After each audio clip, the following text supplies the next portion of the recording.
अस्सलामुअलैकुम। तो जैसे कि आपको पता है कि हमारे कॉस्ट अकाउंटिंग की क्लासेस स्टार्ट हैं।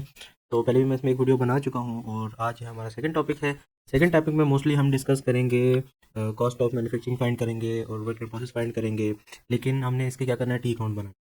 तो इस क्वेश्चन में हमसे मोस्टली क्या डिमांड किया, इस क्वेश्चन में हमसे जो है ना वो टी अकाउंट डिमांड किया, जो ऑलरेडी हमने वीडियो बनाई हुई, ऑलरेडी हम फाइनेंशियल अकाउंटिंग की सीरीज़ में वो चीज़ हम पढ़ चुके हैं ऑलरेडी। तो इसका हम डायरेक्ट क्वेश्चन देख लेते हैं कि क्वेश्चन में हमसे क्या कह रहा है। तो यहाँ अगर हम इसको देखें तो यहाँ में कह रहा है job order costing, the Cambridge company use job order costing.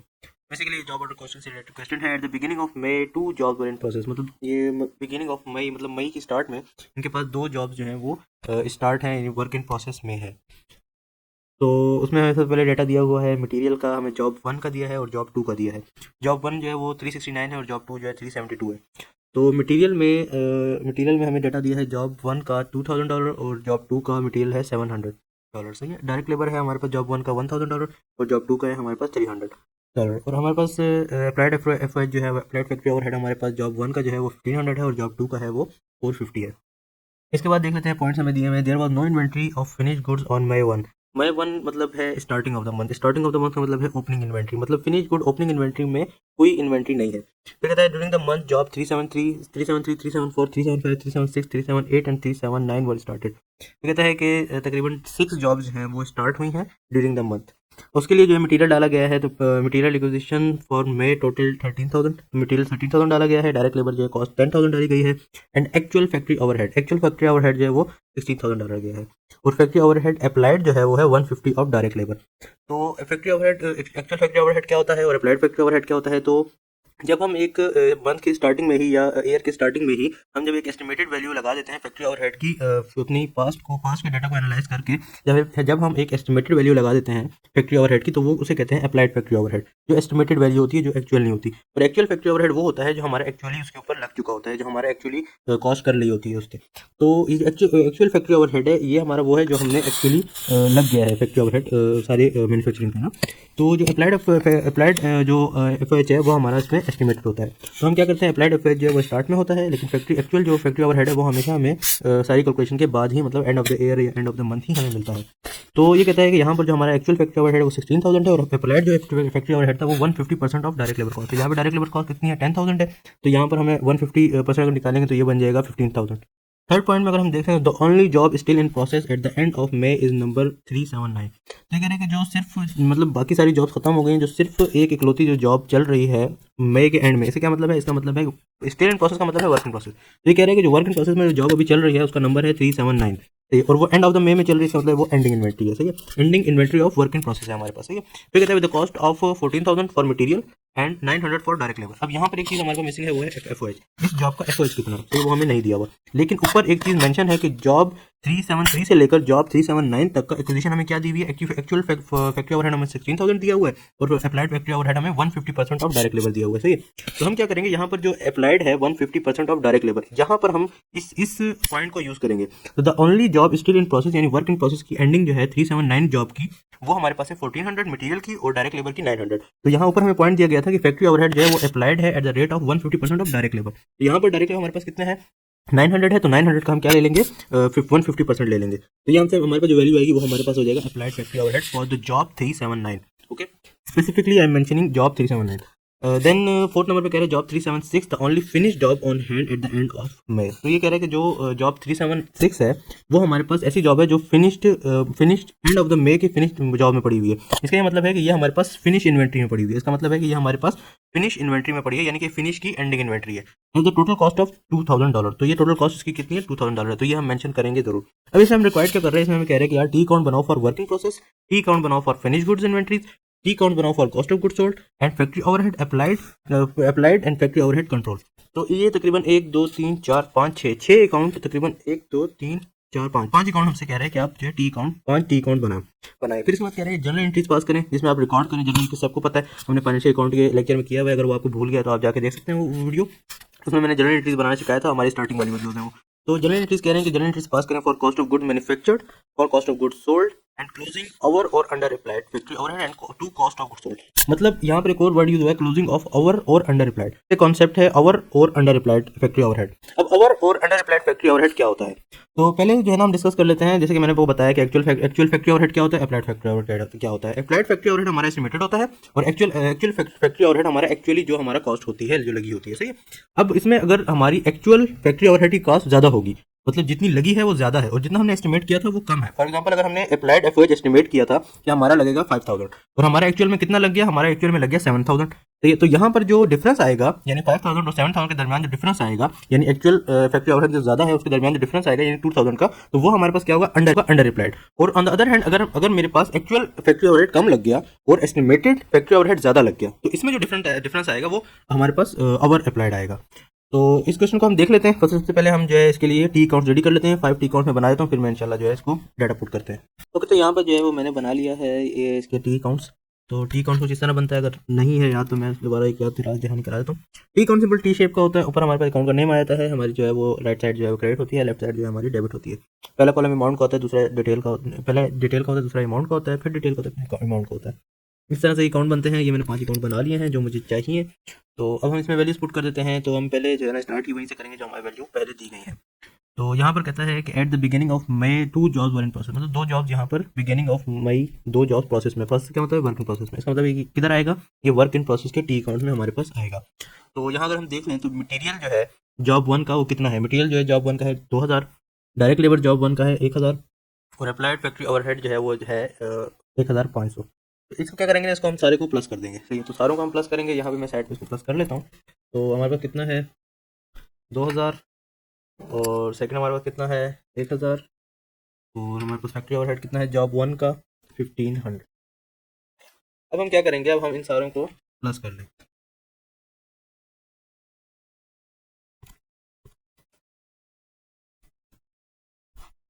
इन सारों को हम प्लस कर ले तो हमारे पास वैल्यू आ गई 4500।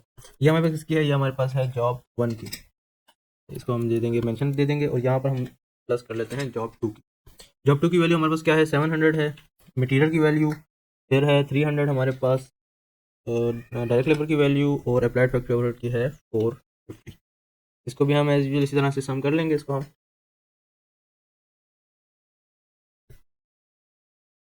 हमारे पास वैल्यू आ रही है 1450 हमारे पास टोटल वैल्यू आ रही है जॉब 2 की और 45,000 हमारे पास टोटल वैल्यू आ रही है जॉब 1 की। ये हम क्या कर लेंगे, वर्क इन प्रोसेस में है और ये अगर हम पढ़ें तो at the beginning of May, इसका मतलब है कि ये है हमारे पास ओपनिंग इन्वेंट्री, सही है। तो ये हमारे पास है जॉब 1 और जॉब 2 की ओपनिंग इन्वेंट्री। इसका मतलब है कि ओपनिंग जो है वो हमेशा डेबिट होती है। ये बात याद रखना कि ओपनिंग हमेशा डेबिट होती है और क्रेडिट हमेशा एंडिंग इनटू इन्वेंट्री हमेशा क्रेडिट होती है। तो यहाँ पे ओपनिंग है तो इस ओपनिंग इन्वेंट्री को हम यहाँ पर मेंशन कर देंगे। तो जॉब 1 और जॉब 2 को हम इधर मेंशन कर देंगे। जॉब 1 हमारे पास है 369, जॉब 369 जिसकी वैल्यू हमारे पास क्या है, इसकी अमाउंट हमारे पास है 4500। सेकंड में हमारे पास क्या है जी, जॉब 372, इसकी वैल्यू हमारे पास है 1450।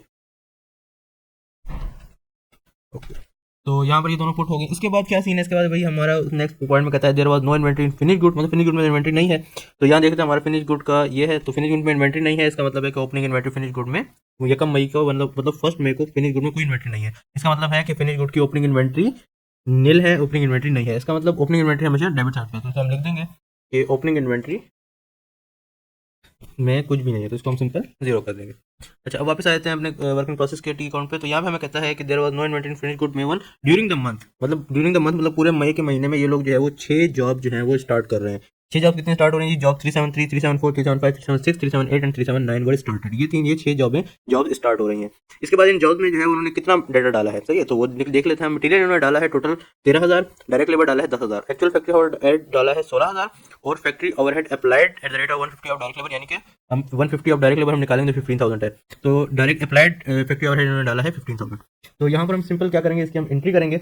तो यहाँ पर हम एंट्री किसी करेंगे, यहाँ पर हम इसकी अप्लाइड एफओएच की एंट्री करेंगे, यहाँ पर हम एक्चुअल एफओएच की एंट्री नहीं करेंगे। ये चीज़ माइंड में रखना। अच्छा, तो मटेरियल की हमारे पास कितना 13,000 है, तो हम लिख लेंगे मटेरियल हमारे पास मटेरियल 13,000। सेकंड हमारे पास क्या है, हमारे पास लेबर है, लेबर कॉस्ट डायरेक्ट लेबर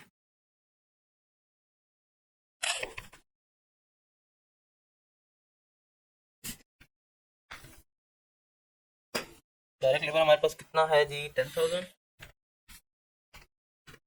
इसके बाद हमारे पास क्या अवेलेबल है, एक्चुअल फैक्ट्री ओवरहेड और फैक्ट्री ओवरहेड इज अप्लाइड। तो अब हम एक्चुअल नहीं लिखेंगे, इसमें हम अप्लाइड लिखेंगे। तो applied factory overhead, applied FOH हमारे पास कितना आ रहा है, हमारे पास आ रहा है 15,000। 150 of direct labour, direct labour 10,000 है हमारे पास, 1 लाख क्यों लिख दिया, 10,000 है हमारे पास, 10,000 के 150% निकालेंगे तो 150 आएगा। तो इसके बाद अपने हमने क्या करना है, अब हम देखेंगे हमारे पास एंडिंग इन्वेंटरी में कुछ है कि नहीं है। इसको कहते हैं only job still in process at the end of में। इसका मतलब है कि जॉब जो प्रोसेस है एंड ऑफ द मंथ में, यानी कि एंडिंग इन्वेंटरी जो है वर्किंग प्रोसेस की, वो हमारे पास है only number 379, the cost of 1400 of material and 900 of labour cost. तो अब इसके अंदर फैक्ट्री ओवरहेड अप्लाइड गायब है, तो वो हमने मैंने जैसे पहले कहा था कि 150 ऑफ डायरेक्ट लेबर कॉस्ट है, यहाँ पर डायरेक्ट लेबर कॉस्ट 900 है, 900 को हम निकाल लेंगे 150, तो हमारे पास आ जाएगी अप्लाइड एफओएच। तो यहाँ पर हमारी still in process at the end of में है, इसका मतलब ये हमारी एंडिंग वर्किंग प्रोसेस है। तो एंडिंग प्रोसेस, एंडिंग जितनी भी होती है वो हमारी क्रेडिट साइड पे, तो एंडिंग वर्किंग प्रोसेस हमारी क्रेडिट साइड पे आएगी। इसको हम लिख देंगे जॉब 379 जो कि स्टिल इन प्रोसेस है। जॉब 379, इसमें हमने क्या करना है जी, इसमें हमने सबसे पहले देखना है कि मटेरियल की क्या वैल्यू है। मटेरियल हमारे पास है 1400, पुट कर देते हैं वैल्यू 1400। डायरेक्ट लेबर कॉस्ट हमारे पास है, डायरेक्ट लेबर हमारे पास है यहाँ पर 900, और फैक्ट्री ओवरहेड हमने जो है वो factory overhead applied FOH applied, हम इसकी कैलकुलेशन कर लेते हैं। कैलकुलेशन के लिए हम नीचे यहाँ पे कैलकुलेट कर लेते हैं इसका। तो हमारे पास वैल्यू कितनी है, हमारे पास 900 वैल्यू है। 900 को हमने 900 का हमने क्या लेना है, हमने 900 का फिर 150% लेना है। तो सिंपल हम क्या करेंगे कि 900 को हम मल्टीप्लाई कर देंगे 150 के साथ, 900 मल्टीप्लाई बाय 150 एंड तो हम डिवाइड कर देंगे 100 पे।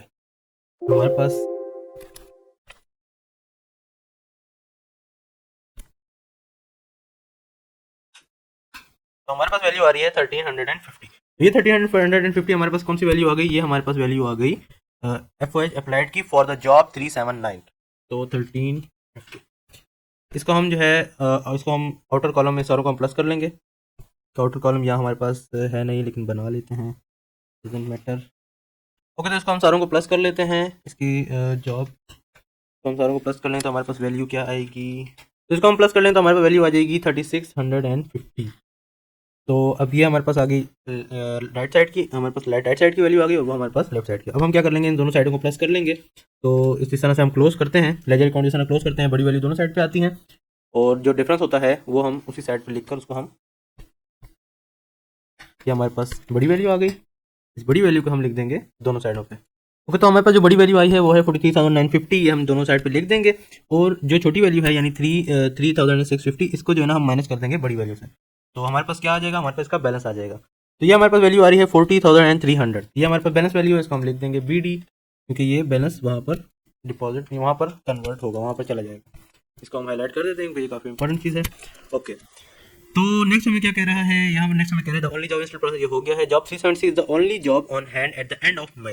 इसका मतलब है कि जॉब 376 वो वाहिद जॉब है जो चल रही है, जो फिनिश हो गई है एंड ऑफ द मे में। तो मई के अंदर जो जॉब फिनिश हो गई है मई के एंड में। इसका मतलब है कि ये फिनिश गुड की एंडिंग इन्वेंट्री है, तो उसकी टोटल कॉस्ट है 2000। तो हमारे पास ओपनिंग इन्वेंट्री हमारे पास FGI की यानी कि फिनिश गुड इन्वेंट्री की है नहीं, और जो एंडिंग इन्वेंट्री है वो हमारे पास है 2000। तो यहाँ पे एंडिंग इन्वेंट्री हम लिख दें 2000। उससे पहले जैसे कि मैंने कहा था कि यहाँ का वर्क इन प्रोसेस, जब वर्क इन प्रोसेस हो गया है, सिर्फ एक जॉब प्रोसेस में है, और वो जो है हमारे पास है 379 वाली। लेकिन जो बाकी जॉब्स थी, मतलब 7 जॉब्स ऊपर जो है हमारी रन चल रही थी, वो जॉब्स जो है कंप्लीट हो गई। तो उसका जो हमारे पास वैल्यू आई है वर्क इन प्रोसेस की बैलेंस, वो हम कन्वर्ट कर देंगे, वो हम लेकर चले जाएंगे FGI में यानी कि फिनिश गुड इन्वेंट्री में। तो पहले उसकी एंट्री कर लेते हैं, फिर हम आगे बढ़ते हैं। तो यहाँ पर हम क्या लिख देंगे, वर्क इन प्रोसेस लिख देंगे, यानी कि वर्क इन प्रोसेस से जो होकर आया है। तो यहाँ हम लिख देंगे वर्क इन प्रोसेस, और इसका क्या बैलेंस आया है हमारे पास, इसको आगे BD भी लिख देते हैं ताकि हमें ये चीज क्लियर हो जाए।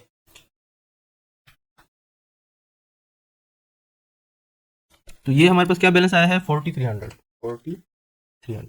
अब यहाँ पर जो ओनली जो सिर्फ बची हुई हमारे पास जो फिनिश गुड में जो बची हुई है at the month of and, वो है जॉब नंबर हमारे पास जॉब नंबर 376, जो जिसकी कॉस्ट है 2000। तो ये हम लिख देंगे जॉब। तो एज यूजुअल इसको भी हम क्लोज कर लेंगे, बड़ी वैल्यू हमारी इस दोनों साइड पर आ जाएगी। तो इस साइड की हमारे पास बड़ी वैल्यू है 4300, और दूसरी साइड पे भी हम लिख देंगे 4300। अब हम देख लेते हैं कि हमारे पास जो है वो जॉब 360 की यहाँ पे वैल्यू आ रही है, इसको हम माइनस करेंगे 4300 में से, तो हमारे पास क्या आ जाएगा, फिनिश गुड इन्वेंट्री का बैलेंस आ जाएगा हमारे पास। तो यहाँ लिख देते हैं BD, और यहाँ पर हम क्या करते हैं कि इसको माइनस कर लेते हैं। तो यहाँ पर हमारे पास बैलेंस अमाउंट हमारे पास आई है 38,300। तो ये हमारे पास बैलेंस अमाउंट है, तो यहाँ की बैलेंस अमाउंट हम नेक्स्ट अकाउंट के अंदर ट्रांसफर कर लेंगे, यानी कि जब तक प्रोसेस चल रहा है, अगर for example work in process है तो ऑब्वियसली वो फिनिश गुड में जाएगा, फिनिश गुड है तो ऑब्वियसली वो कॉस्ट ऑफ गुड सोल्ड में जाएगा। इसके बाद कोई cost of good sold you know के ये लास्ट हद होती है, इसके बाद हमारे पास ये चीज़ कहीं नहीं जाती, ये चीज़ सिर्फ सिंपल हमारी कॉस्ट ऑफ गुड सोल्ड हमारे पास जाती है इनकम स्टेटमेंट में, सेल्स का माइनस होकर हमें ग्रॉस प्रॉफिट देती है। तो CGS में जाएगी, CGS के बाद और ये आगे कन्वर्ट आगे जो है ट्रांसफर नहीं होगा। इसमें हम देख लेते हैं फिर हमें क्या कह रहा है। ओके, तो यहाँ पर सारी हमने कंप्लीट कर ली है। सीजीएस हम देख लेते हैं, पहले तो हम सिंपली इसको जो है फिनिश गुड इन्वेंट्री का जो बैलेंस है इसको हम वहाँ ले जाएंगे। तो ये हमारे पास बैलेंस हमारे पास ओपनिंग में आ जाएगा, और कॉस्ट ऑफ गुड सोल्ड में हमारे पास जो है वो क्रेडिट साइड पे कुछ नहीं है, तो ये क्रेडिट साइड पे हमारा एज यूजुअल जीरो आ जाएगा, कुछ भी नहीं आएगा। और अगर हम देखें तो हमारे यहाँ पर एक डिफरेंस आ रहा है जो हमारा है अंडर अप्लाइड फैक्ट्री ओवरहेड का। अब अगर हमारे पास ओवर अप्लाइड फैक्ट्री ओवरहेड होगा, यानी कि हमारी एक्चुअल वैल्यू कम है और जो हमने एस्टिमेट की थी वो ज़्यादा है, तो इसमें हमारा जो है वो डिफरेंस आ रहा है वो हमें प्रॉफिट में आ रहा है, हमने एस्टिमेट ज़्यादा की थी, एक्चुअल कम आई है, तो वो डिफरेंस आ रहा है, डिफरेंस जो है हमारा प्रॉफिट में आ रहा है। लेकिन हमने तो ज़्यादा का एस्टिमेट किया था लेकिन कम लगी, फायदा हुआ ना हमें, तो वो जो है ना हमारा किधर चला जाएगा, फायदे में चला जाएगा। और जब हमारा जो एक्चुअल फैक्ट्री ओवरहेड कॉस्ट है वो ज़्यादा होगी और हमने एस्टिमेट कम की होगी, तो ऑब्वियसली हमें लॉस हुई है, लेकिन हमने तो ज़्यादा एस्टिमेट कर दिया, हमने तो कम एस्टिमेट की थी लेकिन वो ज़्यादा लग गई, तो ये हमारा लॉस हुआ। तो वो लॉस वाला हम किधर एडजस्ट करेंगे, और ये दोनों एडजस्टमेंट हमारी कहाँ होगी, CGS के टी अकाउंट में होगी। तो ये CGS के टी अकाउंट में कुछ इस तरह से होगी, अगर तो ये अंडर अप्लाइड है, जैसे मैंने बताया कि अंडर अप्लाइड क्या होता है, ओवर अप्लाइड क्या होता है। अगर ये अंडर अप्लाइड है तो ये हमारी डेबिट साइड पर आएगी, और अगर ये हमारे पास ओवर अप्लाइड है तो ये हमारे पास क्रेडिट साइड पे आएगी। तो हमारे पास यहाँ पर अंडर अप्लाइड, हमारे पास अंडर अप्लाइड अवेलेबल है। अगर हम पॉइंट नंबर 2 को दोबारा पढ़ें तो उधर लिखा है मटेरियल एक्विजिशन ऑफ फॉर्म में total 13,000, direct labour cost 10,000 and actual factory overhead cost 16,000। लेकिन यहाँ पर हमारी फैक्ट्री ओवरहेड कॉस्ट अप्लाइड का रेट कितना था, 150% ऑफ लेबर कॉस्ट हमने जब निकाली तो हमारे पास वैल्यू आई 15,000, लेकिन 15,000 जो हमारी वैल्यू आई है ये एक्चुअल से कम है, तो ये हमारे पास जो डिफरेंस आ रहा है वो हमारे पास होगा अंडर अप्लाइड का। तो वो अंडर अप्लाइड हम यहाँ पर जरूर मेंशन करेंगे, लेकिन उससे पहले हम इसकी जो सारी रिकॉर्डिंग है वो हम कहाँ करेंगे, वो हम FOH कंट्रोल के अंदर करेंगे। FOH कंट्रोल ऐसा अकाउंट है जहाँ पर हम FOH एक्चुअल और FOH अप्लाइड दोनों को हम उसको सेटल डाउन करके जो अकाउंट हमारे पास आता है उसे हम कहते हैं फैक्ट्री ओवरहेड कंट्रोल अकाउंट। तो जैसे कि मैंने कहा कि यहाँ पर जो हमारे पास एक्चुअल हमारे पास होगी वो हमेशा डेबिट में आएगी, और अप्लाइड जो है वो हमारे पास हमेशा क्रेडिट में आएगी। ओके, तो यहाँ पे हमने पुट कर दिया है एक्चुअल FOH हमारे पास 16,000 है, अप्लाइड FOH हमारे पास 15,000 है, हमने बड़ी वैल्यू जो है वो टोटल में लिख दी, 16,000 दोनों साइड पे आ गया, और अप्लाइड FOH को हमने जब माइनस किया टोटल वैल्यू से, वो कम है उसको माइनस किया तो हमारे पास बैलेंस आ गया 1000 का। अब ये बैलेंस हमारे पास कहाँ जाएगा, ये बैलेंस हमारे पास जाएगा CGS में, cost of goods sold statement में हमारे पास जाएगा। अब ये हम जो है डेबिट साइड पे हम इसको मेंशन कर देंगे, वैल्यू हमारे पास क्या थी, वैल्यू हमारे पास थी 1000, तो इसको हम 1000 यहाँ पर ऐड कर देंगे। अब इसको हम ऐसे सिंपली इसको हम क्लोज कर देंगे, बड़ी वैल्यू जो है हम दोनों साइड पे लिख देंगे, इसमें हमारे पास क्रेडिट साइड पे कुछ नहीं है तो एज यूजुअल जीरो है, तो बड़ी वैल्यू हम लिख देंगे दोनों साइड पर। ओके, तो CGS के अकाउंट को हमने क्लोज कर दिया है। यहाँ पर हमारे पास जो फिनिश गुड इन्वेंट्री का जो हमारा बैलेंस था वो 38,300 हमारे पास आ गया डेबिट साइड पे, और तो अंडर अप्लाइड FOH का हमारे पास बैलेंस आ गया डेबिट साइड पे, उसको हमने टोटल कर लिया, हमारे पास आ गया 39,300। बड़ी वैल्यू को हमने दोनों तरफ लिख दिया, और उस क्रेडिट साइड पे हमने माइनस कर दिया, ऑब्वियसली जीरो माइनस बड़ी वैल्यू, तो हमारे पास बड़ी वैल्यू ही आएगी बैलेंस में, तो हमारे पास बैलेंस आ गया 39,300। FOH भी हमने FOH कंट्रोल का भी हाथ ख्याल हमारा हो गया, और हमारे पास CGS का भी हो गया, वर्किंग प्रोसेस का भी हो गया, और हमारे पास FGI का भी हो गया फिनिश गुड इन्वेंट्री। अब हमारे पास लास्ट रह गया है FOH अप्लाइड का। FOH अप्लाइड में हमारे पास जो है सिंपल हमने क्या करना है कि हमारे पास एक ही एंट्री है, FOH अप्लाइड जो है हमारे पास 15,000 था, तो हम सिंपल इसको 15,000 कर देंगे। तो हमारे पास कुछ है नहीं क्रेडिट साइड के लिए, तो सिंपल वहाँ पर जो है जीरो आ जाएगा, बड़ी वैल्यू हमारे पास जो है वो दोनों साइड पे हम लिख देंगे, और इस अकाउंट को हम क्लोज कर देंगे। ओके, तो ये हमने टी बैलेंस सारे बना लिए हैं, टी अकाउंट हमारे को इस तरह बनते हैं, इसकी मैंने जो है वो सारी डिटेल भी आपको बता दी। होप ये चीज़ आपको समझ आ गई होगी। अभी हमें कहते हैं कि जी जनरल एंट्रीज पास करनी है, कॉस्ट ऑफ गुड मैन्युफैक्चर की, कॉस्ट ऑफ गुड सोल्ड की, एंड क्लोजिंग ऑफ ओवर और under applied factory overhead to cost of goods sold. अब हमें पता है कि ओवर अप्लाइड तो है नहीं, ये अंडर अप्लाइड सिचुएशन है, तो इसमें हम अंडर अप्लाइड फैक्ट्री ओवरहेड को क्लोज करेंगे कॉस्ट ऑफ गुड्स सोल्ड में। तो इसके लिए हम जनरल का फॉर्मेट बना लेते हैं। ओके, तो हमने जो है जनरल का फॉर्मेट बना लिया, जैसे हमें बताया पहला कॉलम हमारे पास डेट का होता है, दूसरा डिटेल, तीसरा डेबिट और चौथा क्रेडिट। अब ये चीज़ मैंने ऑलरेडी फाइनेंशियल अकाउंटिंग वाली सीरीज में सिखाई भी है, अगर कोई चीज़ समझ ना आए या जनरल नहीं आता हो तो वो आप पीछे उस वीडियो में देख सकते हैं। सर अभी इसमें हमें जनरल एंट्रीज पास करनी है कॉस्ट ऑफ गुड्स मैन्युफैक्चर की। अब हमें जैसे पता है कि कॉस्ट ऑफ गुड मैन्युफैक्चर जो है वो बेसिकली FGI के अंदर आता है, यानी फिनिश गुड इन्वेंट्री के अंदर आता है। तो यहाँ पर हम क्या करेंगे, हम कॉस्ट ऑफ गुड मैन्युफैक्चर को वर्ड तो यूज़ करेंगे नहीं, हम यहाँ पर वर्ड यूज़ करेंगे FGI का। FGI की एंट्री के लिए हम FGI का टी अकाउंट देख लेते हैं। तो यहाँ पर FGI का टी अकाउंट हमारे पास बन रहा है 4300, सही है, टोटल हमारे पास 4300 बन रहा है। तो 4300 को हम यहाँ पर एंट्री करेंगे, डेटा हमारे पास है नहीं और हमारे पास अवेलेबल है डिटेल, तो ये हम पहले एंट्री कर लेते हैं। ओके, तो ये एंट्री हमारी इस तरह होगी कि एफजीआई जो है हमारे पास डेबिट हो जाएगा और वर्क इन प्रोसेस हमारे पास क्रेडिट हो जाएगा। यहाँ पे हम एंट्री मांगी थी कॉस्ट ऑफ गुड मैन्युफैक्चर की। मैन्युफैक्चर का मतलब होता है फिनिश गुड, जो जिसके ऊपर वर्क इन प्रोसेस, जिसके ऊपर प्रोसेस होकर हमारे पास जो फिनिश गुड निकलता है वो हमारा निकलता है मैन्युफैक्चर्ड होकर निकलता है।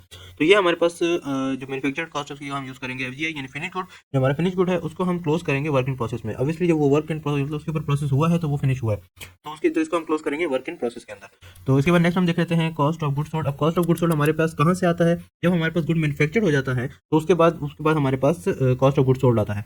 तो ये जो कॉस्ट ऑफ गुड्स सोल्ड जो है ये इसको जो है ना हम मतलब जो फिनिश गुड है इसको हम क्लोज करेंगे कॉस्ट ऑफ गुड्स सोल्ड में।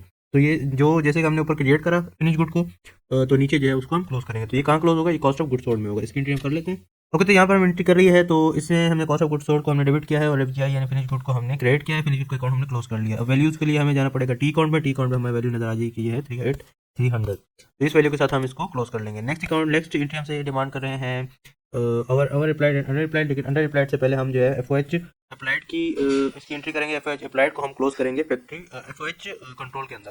फिर उसके बाद एफओएच कंट्रोल को हम पहले जब हमने एफओएच कंट्रोल का अकाउंट क्रिएट कर लिया तो उसको भी हम क्लोज करेंगे। तो उसको क्लोज करने के लिए हम क्या यूज़ करेंगे? कॉस्ट ऑफ गुड्स सोल्ड को।